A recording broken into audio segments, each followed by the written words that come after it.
Salut à tous les investisseurs, c'est Adrien, je suis de retour pour une nouvelle vidéo. Je reviens ici vers vous aujourd'hui pour vous présenter des exemples concrets chiffrés sur les différentes stratégies d'investissement qui influencent directement votre cash flow. Je fais cette vidéo pour vous aider à comprendre comment les différentes stratégies d'investissement que vous allez mettre en place, elles vont influencer directement votre cash flow.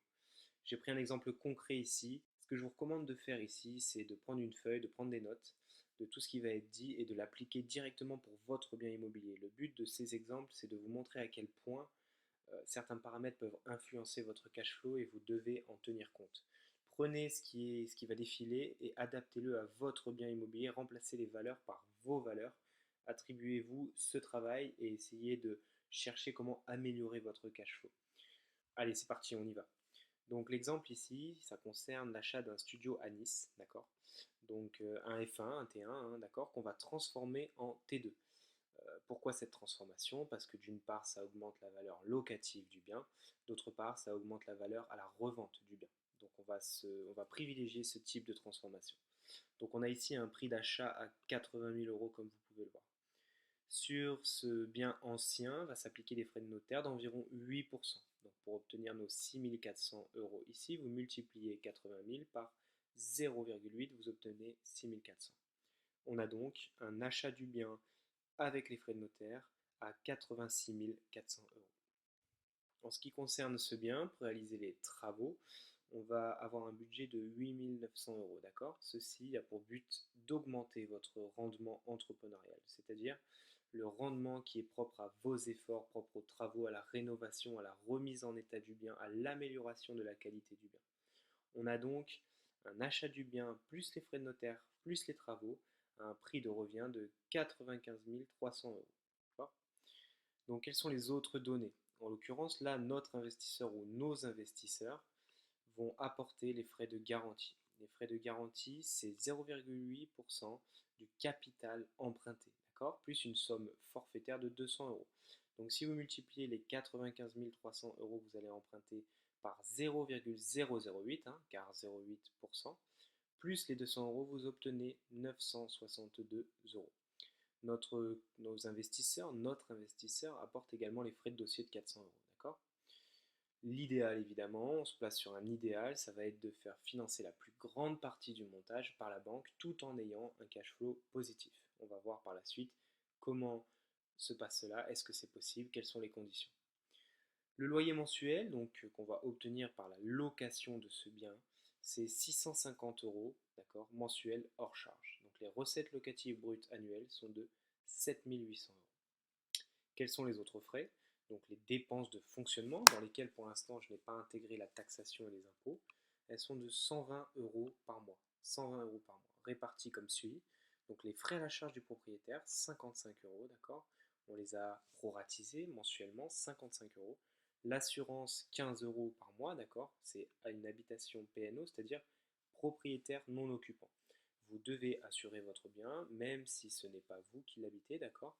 Il y a une assurance propriétaire non occupant, c'est impératif.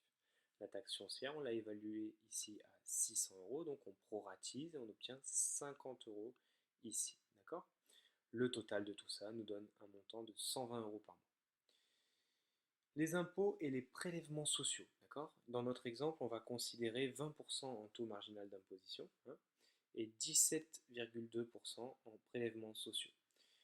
On a donc comme base imposable, en tout cas nous on va retenir comme base imposable dans notre exemple, donc nos 7 800 euros ici c'est nos recettes locatives annuelles brutes, moins les charges, donc 120 euros par mois multiplié par 12, donc 1440 euros, nous donne une base imposable de 6 360 euros. Pourquoi une petite astérix ici? Parce que normalement, lorsque vous calculez votre base imposable, vous devez déduire les intérêts d'emprunt. Pourquoi je ne les ai pas comptés ici? Pour deux raisons. La première, c'est que les intérêts, c'est vraiment une variable dans ce type de calcul, étant donné que la part d'intérêt que vous allez rembourser au cours du temps à votre établissement bancaire va diminuer. D'accord? Ce sera donc pas un montant fixe. Par conséquent, le montant va en permanence changer. Votre montant d'intérêt remboursé à la banque annuellement va changer et vous devez mettre régulièrement à jour les calculs de vos cash flow par rapport à ça. Deuxièmement, pourquoi je me permets de ne pas la compter? Parce que je préfère faire une estimation de mon cash flow revue à la baisse. Comme ça, j'évite les mauvaises surprises, je prends les devants et le reste, entre guillemets, ce sera du bonus. Donc, j'applique l'ensemble des données que je viens de vous donner sur mon calcul. J'ai mes 7 800 € toujours ici, mes 1440 qu'on retrouve ici. Je prends ma base imposable à laquelle j'applique 20%, d'accord? Je prends ma base imposable également sur laquelle j'applique 0,17, d'accord? Et on obtient au final 4007 €. Je vous laisse vérifier le calcul si vous voulez le faire. On obtient 4007 €. Plus tard, les 0,17 que vous voyez ici, vous pourrez les transformer dès la deuxième année en 0,1516. Pourquoi? Parce qu'il y a une part de la CSG-CRDS, donc des prélèvements sociaux, qui est récupérable. Ce montant est de 2,04%.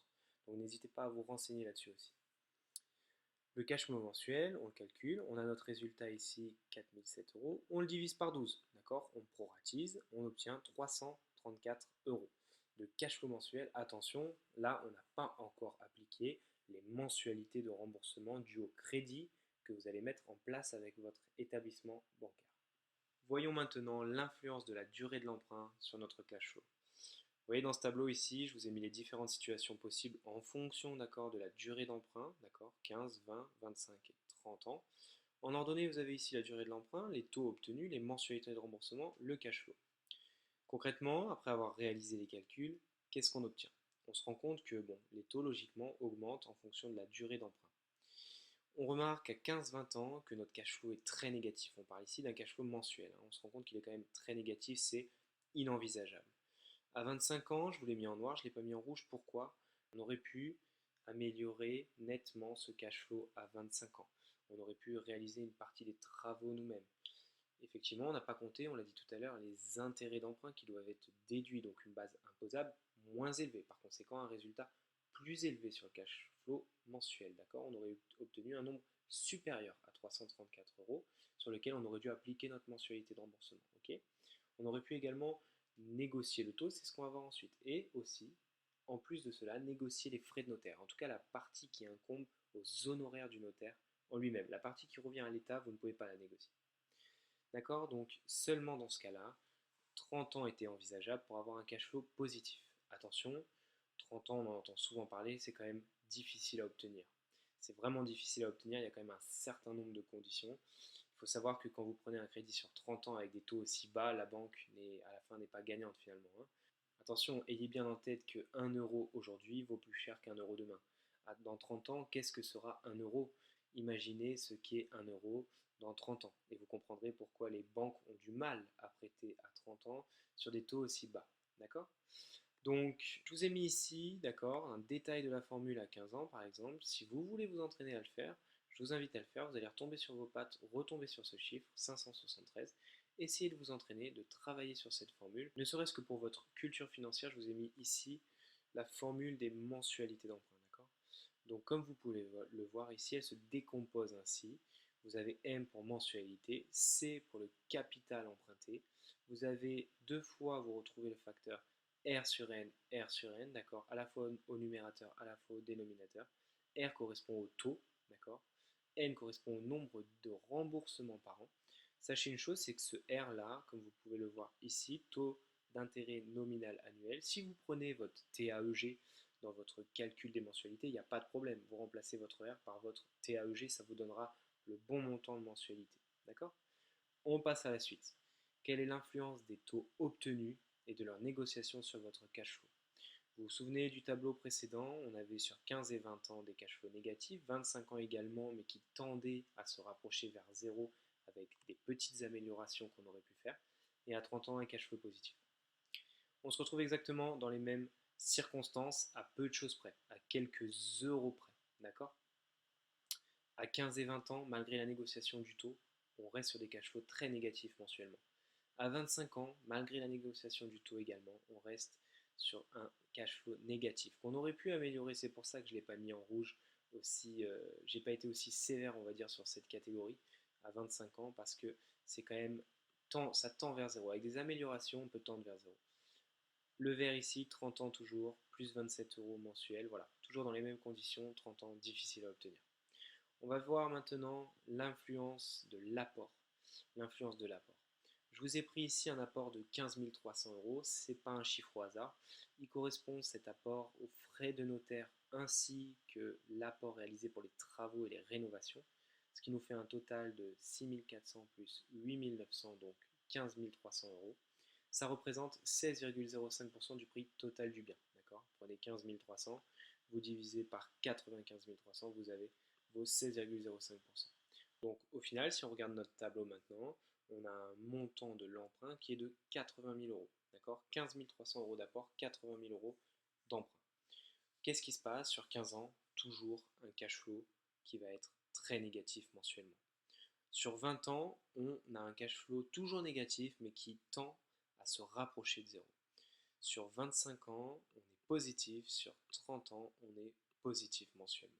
À partir des conditions qu'on a évoquées un peu plus haut, on arrive à se retrouver ici à un cash flow positif, d'accord, même à 20 ans. C'est pour ça que je ne l'ai pas mis en rouge, que je n'ai pas été aussi sévère qu'à 15 ans. À 15 ans, dans tous les cas, on est très négatif. Ce n'est même pas envisageable, même avec un apport de 15 300 euros.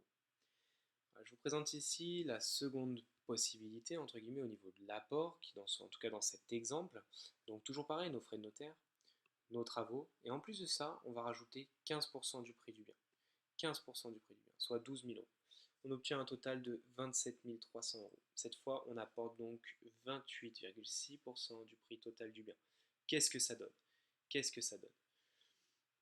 On a ici les différentes situations possibles en fonction de cet apport. D'accord. Donc on n'emprunte plus que 68 000 euros, on en apporte 27 300. À 15 ans, loin d'être surprenant, toujours un cash flow négatif. À 15 ans, vous verrez, vous vous rendrez compte qu'à 15 ans, c'est quasiment impossible d'avoir un cash flow positif. C'est vraiment très difficile. Ou alors, il faut vraiment avoir trouvé un bien d'exception à refaire totalement. Et voilà, là, vous dégagez du rendement entrepreneurial. Vous arrivez à faire un montage intéressant et dégager un cash flow positif à 15 ans, mais c'est vraiment compliqué. Par contre, qu'est-ce qu'on peut observer ici et pourquoi je ne l'ai pas mis en vert? C'est ici à 20 ans. À 20 ans, je ne vous l'ai pas mis en vert, pourquoi? Parce que un apport de 27 300 euros quand même, vous soulagez vraiment de votre épargne. C'est-à-dire que votre poids en banque finalement diminue. Multiplier les investissements quand vous apportez autant d'argent dans les projets immobiliers, c'est délicat après, parce que vous aurez moins de poids à la banque. Donc celui-là, je le mets entre parenthèses, bien que, comme expliqué précédemment, le cash flow serait en théorie beaucoup plus positif que cela. En revanche, 25 ans, 30 ans, des cash flows très positifs, pas étonnant. On avait déjà ça sur 15 300 euros d'apport, donc ça suit une logique, hein. Plus on apporte, plus le cash flow augmente. Voyons maintenant l'influence de la période de vie locative sur votre cash flow. On prend l'exemple précédent pour ne pas compliquer les choses. Après, je vous invite à jouer sur tous ces chiffres, sur tous ces tableaux. Je vous invite à vous entraîner à maîtriser ces notions. On prend 27 300 euros, on compare les résultats avec une période de vide locatif d'un mois. D'accord. Donc forcément, les 7 800, on doit enlever, on doit soustraire 650 euros à ces 7 800 euros qu'on avait au départ, on obtient 7 150 euros. Sur ces 7 150 euros, hein, les charges, par contre, moins 1 440 euros, continuent de s'appliquer. C'est-à-dire que même le mois où votre locataire n'est pas là, vous payez quand même vos charges, hein, on est bien d'accord. Donc vous obtenez une base imposable de 5 710. Petit rappel, ici on n'a pas déduit les intérêts d'emprunt. On préfère, je vous le répète, prendre large. On préfère avoir une marge d'erreur plus importante. Le reste, ce sera du bonus. Par conséquent, on va obtenir le calcul suivant. Nos 7 150 euros, moins nos 1440, d'accord. Et cette fois, notre base imposable est de 5 710, donc on multiplie 0,20, on multiplie 0,17. Notre résultat, 3 597 euros. On divise ce montant par 12, comme vous pouvez le voir ici, on obtient un cash flow, d'accord, de 300 euros. Attention, je répète, le cash flow ici, hors application des mensualités de remboursement. Voyons ensemble ce que ça donne. Voici notre nouveau tableau, donc avec la période de vie locative que j'ai mis ici. Qu'est-ce qu'on peut observer? On avait ici, précédemment, sur notre tableau ici, on avait à 20 ans un cash flow positif. Alors que ici, avec une période de vie locative, on a un cash flow négatif à 20 ans, malgré un apport de 27 300 euros. Qu'est-ce que cela signifie? Cela signifie que c'est un mauvais montage. D'une part, vous avez fait un apport conséquent et vous n'aviez pas calculé initialement votre période de vie locative. Vous ne pouvez pas calculer votre cash flow sans intégrer une période de vie locative, sinon votre calcul sera faux.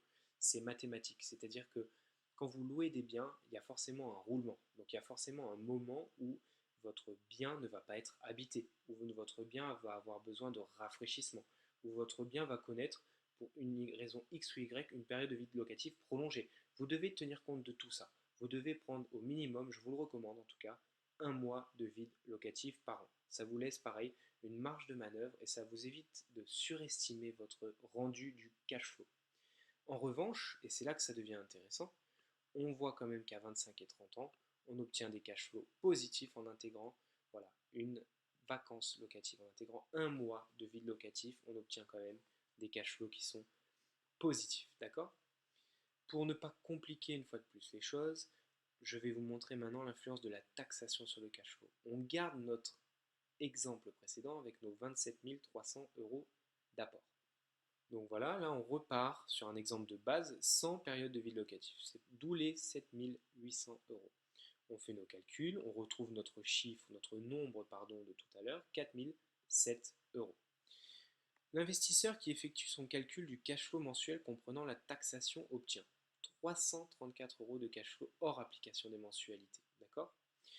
L'investisseur qui ne tient pas compte de la taxation, donc prélèvements sociaux plus impôt sur le revenu, d'accord, il obtient lui 530 euros, d'accord, de cash flow hors application de mensualité de remboursement. Est-ce que vous voyez l'erreur? Elle est monumentale. C'est-à-dire que si vous calculez votre cash flow sans tenir compte de la fiscalité qui s'applique sur votre cash flow, sur vos recettes finalement, votre calcul sera faux et sera extrêmement faux et ce sera dangereux éventuellement de se lancer dans ce type d'investissement. Parce que qui dit cash flow négatif dit effort d'épargne. Qui dit effort d'épargne dit endettement. Qui dit multiplication des investissements à cash flow négatif à effort d'épargne vous plonge dans un endettement qui est renforcé. Donc faites attention à cela. Je vous ai mis ici l'investisseur ne tient toujours pas compte de la taxation, mais il inclut une période de vide locative d'un mois. D'accord? Donc vous reconnaissez les 7150. On divise notre résultat par 12, parce que malgré tout, là je le calcule annuellement, je dois le diviser par 12 malgré le vide locatif d'un mois. On obtient 476 euros, toujours hors application des mensualités de remboursement. Regardons un peu notre tableau ici. Donc, montant de l'apport, on a conservé notre montant d'apport de 27 300 euros pour ne pas compliquer les choses. Qu'est-ce qu'on observe? Voilà, c'est là que ça devient intéressant. Le cash flow avec la taxation sans vide locatif. Voilà. Pourquoi en rouge, vous allez me demander? Parce que vous n'avez pas intégré votre période de vide locative, donc tous ces calculs sont faux. D'accord? Je les ai mis en rouge, ils sont faux. Même si vous voyez plus 78, plus 115, plus 21, tout ça c'est faux. Vous devez intégrer une période de vide locatif. En revanche, juste en dessous, qu'est-ce que vous voyez? Vous voyez votre cash flow avec un vide locatif d'un mois par an. Là, vous avez vos vraies valeurs. Vous avez vos vraies valeurs, c'est-à-dire les valeurs qu'il faut retenir. C'est-à-dire que là, vous avez pris votre cash flow avec une marge d'erreur. Vous n'avez pas déduit vos intérêts d'emprunt, vous avez gardé un peu de marge de manœuvre, même si vous voulez réaliser du déficit foncier, si vous voulez réaliser de l'abattement à l'MNP, si vous voulez réaliser un amortissement comptable du bien pour encore diminuer votre fiscalité, vous avez de la marge de manœuvre.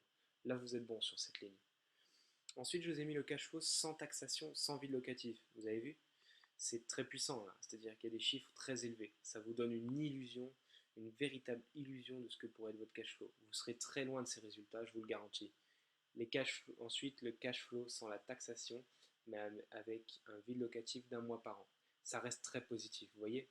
Même à 15 ans, vous êtes positif. À 15 ans, vous êtes positif dans les deux situations ici. C'est totalement faux. Et bien souvent, les gens, les investisseurs débutants, ceux qui ne vont pas, on va dire, au bout des choses ou qui tout simplement ne connaissent pas encore les choses, vont précipiter leurs calculs et vont avoir des rendements, des cash flows qui seront faussés nécessairement par les erreurs de calcul, par les erreurs justement de stratégie de financement. Vous devez tout avoir en tête. Vous devez tout avoir en tête. On arrive au bout de ce tableau. Voilà, je voulais vous dire, n'hésitez pas à remplacer toutes les valeurs que vous avez vues. Vous voyez toutes ces valeurs-là. Remplacez-les par vos valeurs. Prenez des notes. N'hésitez pas à prendre 2-3 feuilles, un stylo et réaliser vos propres calculs avec votre propre investissement. Ça vous donnera une idée réelle de ce que vous allez dégager en cash flow. Si vous avez déjà eu des offres de prêt en bonne et due forme, éventuellement des tableaux d'amortissement avec associés, etc., regardez la part d'intérêt, déduisez la part d'intérêt, améliorez vos calculs, approfondissez vos calculs afin de pouvoir établir la valeur la plus proche possible de votre cash flow final. C'est hyper important. C'est avec plaisir que je vous ai fait cette vidéo. N'hésitez pas à prendre toute cette trame de travail et remplacer toutes les valeurs que vous voyez par les vôtres. D'accord? Vous prenez vos valeurs, vos investissements, vous remplacez tout, vous faites vos calculs.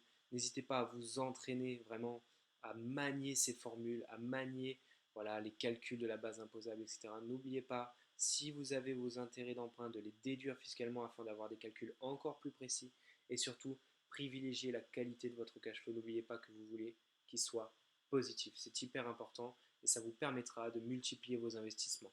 Je vous invite à vous abonner à ma chaîne si ce n'est pas déjà fait. Je vous invite à liker, commenter. J'ai été beaucoup sollicité sur Instagram pour réaliser cette vidéo. J'espère qu'elle vous a plu. Servez-vous-en comme base de travail et vous verrez que vous arriverez à jouer sur n'importe quelle donnée pour obtenir un meilleur cash flow. Voilà, je vous remercie les futurs investisseurs. À bientôt.